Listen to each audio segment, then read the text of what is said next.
할렐루야. 오늘도 참으로 좋은 날, 생명의 삶으로 시작하는 여러분 모두에게 하나님의 놀라우신 크신 은혜가 넘치기를 주님의 이름으로 축복합니다. 저는 오늘 신명기 16장 13절에서 22절 말씀을 본문으로 공의와 진리를 따르는 삶의 예배라고 하는 말씀을 전하기를 원합니다. 초막절은 추수 후에도 7일 동안 지키는 절기인데요. 형편에 상관없이 구원의 은혜를 기뻐하고 감사하는 날입니다. 이날에 모든 백성은 자녀와 노비와 레위인, 나그네와 고아와 과부들과 함께 즐거움을 나누어야 합니다. 하나님이 은혜를 풍성하게 부어주신 날에 공동체가 함께 모여서 그 기쁨을 나누고 감사하는 것은 아주 매우 중요한 일입니다. 하나님이 주신 은혜를 기억하는 사람들은 베풀고 섬길 수가 있습니다. 내 것을 고집하지 않고 나눌 수가 있는 것이지요. 갇혀있는 물에서는 생명이 살 수가 없습니다. 흐르는 물, 흘려보내는 인생은 하나님의 생명으로 늘 충만합니다. 이스라엘의 모든 성인 남자는 1년에 3번 무교절과 칠칠절과 초막절에 하나님이 택하신 곳으로 올라가서 하나님을 배워야 했습니다.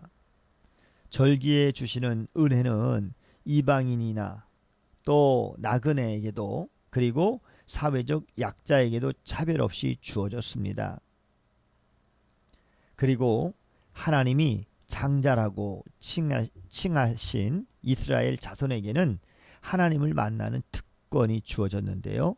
이것은 마치 그리스도 안에서 아브라함의 자손이 된 우리의 이야기와도 같습니다.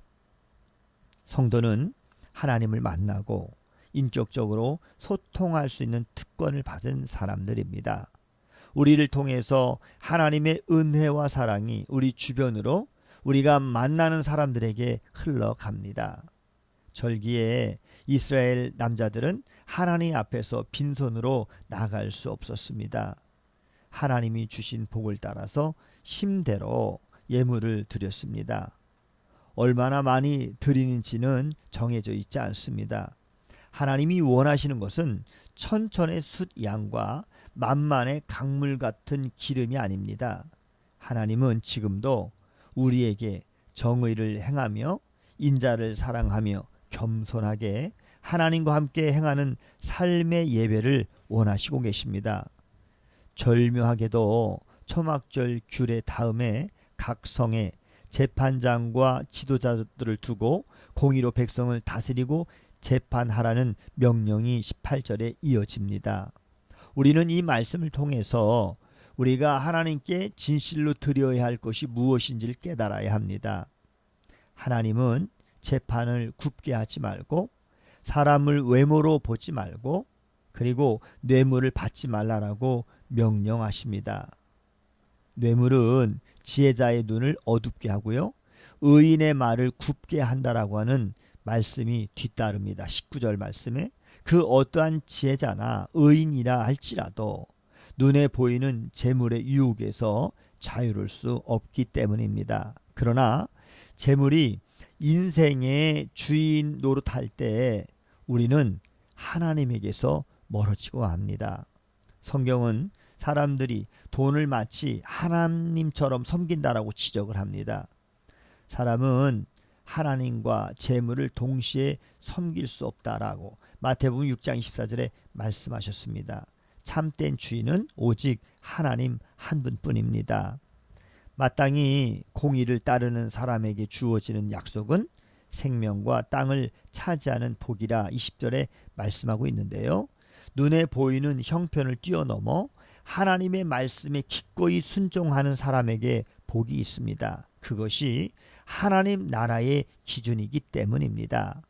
당장 우리의 눈앞에 이익이 유혹할지라도 구원하지 않고 하나님의 말씀을 의지하고 공의와 진리이신 예수님을 따르는 성도는 반드시 생명을 얻고 하나님의 나라를 누리게 되는 것입니다.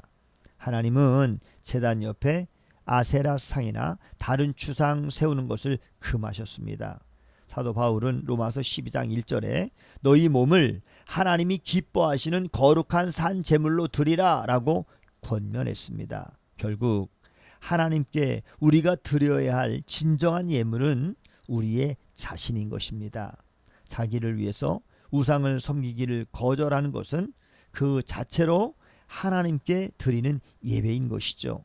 날마다 우리의 삶이 공의와 그리고 진리를 따르는 산 제물로 하나님께 드려질 수 있기를 소망합니다. 오늘도 주님 안에 승리하는 여러분 모두가 다 되시기를 주님의 이름으로 축복합니다. 샬롬.